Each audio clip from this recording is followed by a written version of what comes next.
Halo, hari ini aku mau berbagi cerita di balik dapetin skor IELTS 7. Nanti di video ini aku akan cerita tentang 6 poin. Yang pertama itu kapan, di mana, dan gimana hasil tes IELTS-ku. Terus yang kedua, berapa lama persiapan dan porsi-porsinya. Yang ketiga, apa aja yang penting dalam belajar IELTS menurutku. Yang keempat, gimana cara belajar yang aku terapkan. Yang kelima, sumber belajar yang aku pakai. Dan yang keenam, saran untuk yang mau tes IELTS. Let's go to number 1.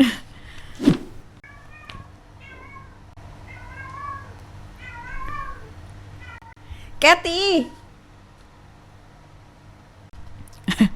Jadi aku tes IELTS tahun 2025, bulan Desember tanggal 18, bertempat di IDP Bali. Hasil tesku keluar 1 hari setelah aku tes. Jadi hasil tesku keluar di tanggal 19 Desember. Hasilnya aku dapat overall 7. Alhamdulillah, ini melebihi targetku karena targetku tuh 6,5. Dengan rincian detailnya, listening aku dapat 7,5, reading 6,5, dan writing sama speaking dapat 7. Dan dapetin writing sama speaking 7 itu sebuah kebanggaan tersendiri bagiku. Oke, poin nomor 2. Persiapan ya. Jadi total persiapanku belajar IELTS adalah 2 tahun. 70% aku tuh belajar secara mandiri. Terus 25% aku belajar dengan mentorku. Dan 5%-nya aku belajar dari beberapa lembaga-lembaga penyedia bimbingan belajar online. Jadi aku bisa ikut kelas IELTS-nya, aku ikut simulasi tes yang mereka selenggarakan. Untuk poin ketiga, aku akan share 5 hal yang menurutku penting dalam perjalanan belajar IELTS. Yang pertama, sikap berani. Berani ini maksudnya mengesampingkan rasa malu, rasa minder, rasa rendah diri dalam belajar. Aku berani untuk salah karena nggak ngerti atau nggak paham. Kemudian berani nanya, berani minta bantuan, dan yang terakhir adalah berani untuk praktek. Yang kedua, konsisten. Nah, menurutku konsisten ini bisa terbentuk dalam diri kalau udah punya tujuan dan target. Nah, contohnya seperti aku. Tujuanku belajar IELTS adalah mau daftar di kampus luar negeri, lebih tepatnya di Inggris, dan juga mau daftar beasiswa. Targetku, aku ingin mendaftar beasiswanya ini tahun 2026, mendaftar kampusnya di 2025. Makanya targetku adalah Desember 2025 aku akan melakukan tes IELTS. Nah, 2 hal inilah yang akhirnya membuat konsisten ini bisa terbentuk secara otomatis dalam diriku. Konsisten untuk disiplin belajar, konsisten untuk menggunakan bahasa Inggris dalam keseharianku. Dan menurutku juga konsisten ini lebih penting daripada motivasi. Karena motivasi itu bisa datang dan pergi. Sedangkan kalau udah konsisten, udah jadi habit, udah jadi kebiasaan yang melekat lah dalam diri. Jadi ada internal motivation yang tidak mudah luntur. Oke, lanjut. Yang ketiga adalah mental belajar untuk dikomentari orang, diliatin orang, atau mungkin diketawain orang, diledek misalnya ya. Itu juga harus disiapkan dalam belajar IELTS. Ya udah, terbuka aja pikirannya. Kalau mau belajar di ruang terbuka, tempat umum, tempat publik, nggak masalah.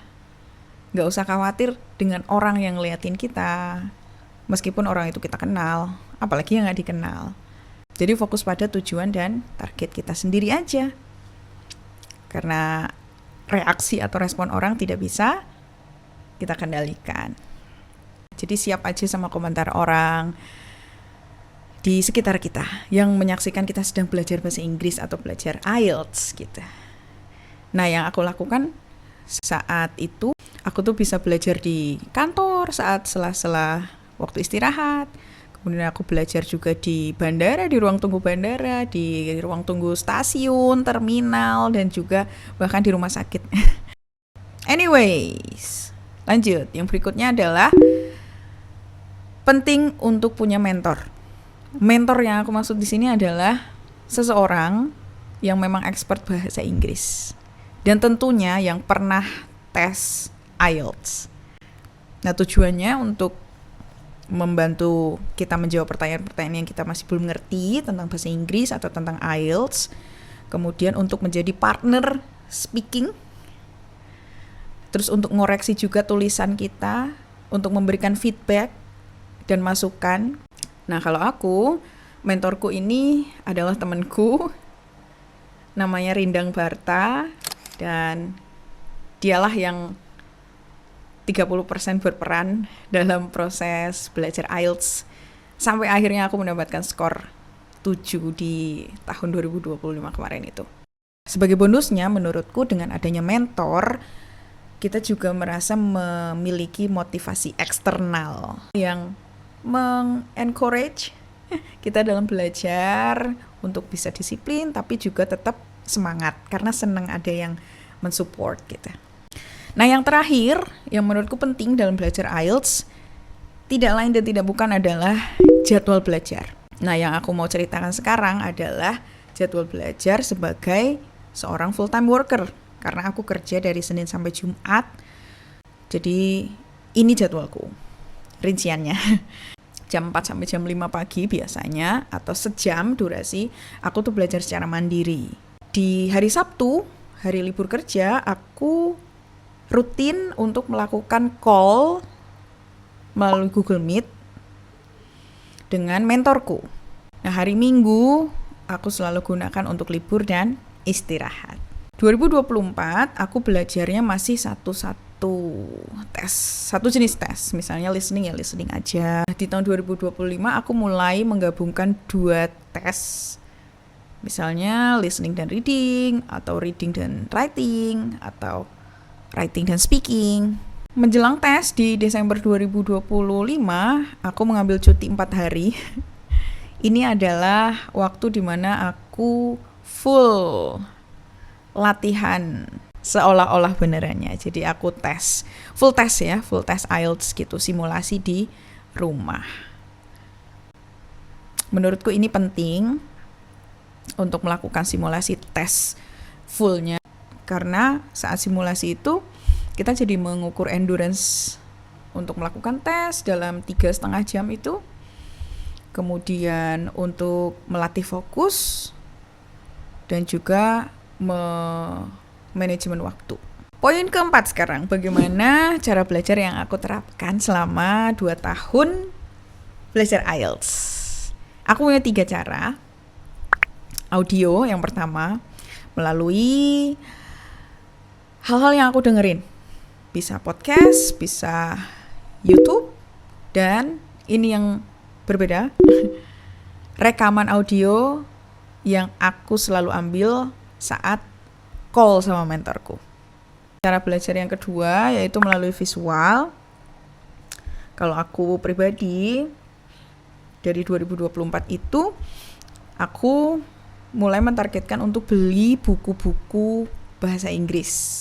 Selain itu dari buku IELTS aku juga rutin membaca reading passage dan juga transkrip audio di listening sectionnya. Nah, yang terakhir aku baca-baca sampel answer untuk writing testnya. Aku baca mulai dari yang skornya diprediksi 5, 6, bahkan yang sampai 7,5. Nggak cuma dengerin sama baca aja. Untuk kinestetiknya yang aku lakukan adalah aku membaca nyaring. Aku suka banget ini. Habis itu ngobrol sama temanku di kantor pakai bahasa Inggris. Terus aku journaling pakai bahasa Inggris. Sejak 2024 sampai sekarang. Nah, cara kinestetik yang terakhir yang aku lakukan adalah aku simulasi speaking test dari YouTube. Ada channel YouTube yang menyediakan video berupa role play, jadi dia berperan atau berpura-pura sebagai yang ngetes. Dia akan memberikan pertanyaan, kemudian ada timernya gitu, waktu mundur yang tertayang di video. Jadi aku bisa latihan untuk menjawab seolah-olah aku sedang ditanya. Lanjut poin kelima, sumber belajar yang aku pakai. Dari tahun 2024, aku beli buku bahasa Inggris. Dan ini adalah totalnya. Oke, selain buku-buku, aku juga subscribe channel YouTube sebagai referensi untuk belajar IELTS. Nanti aku akan tampilin di sini ya.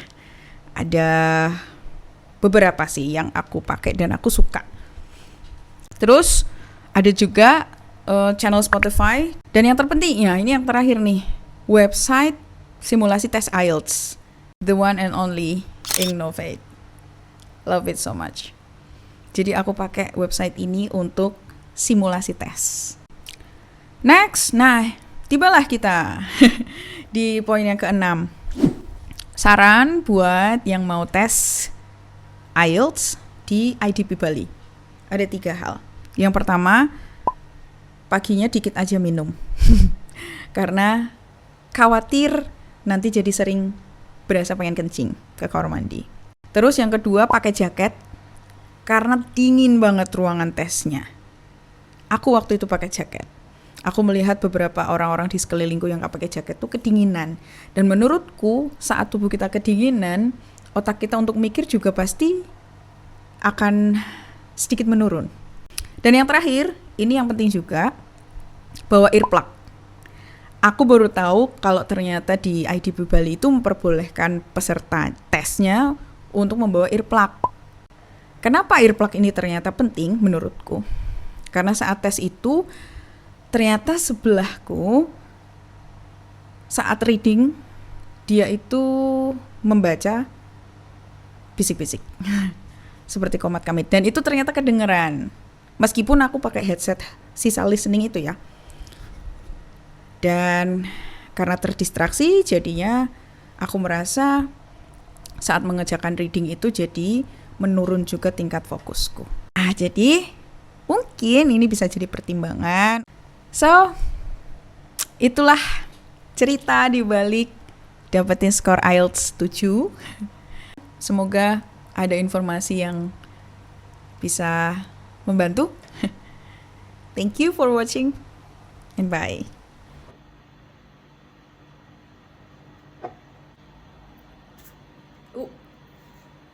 Sorry.